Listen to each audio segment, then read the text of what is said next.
Левченко активно. Правую.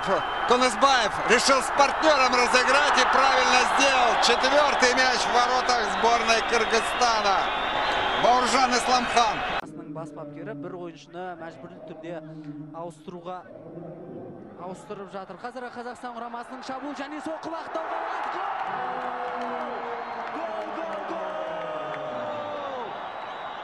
Кездесудің 35-ші минутында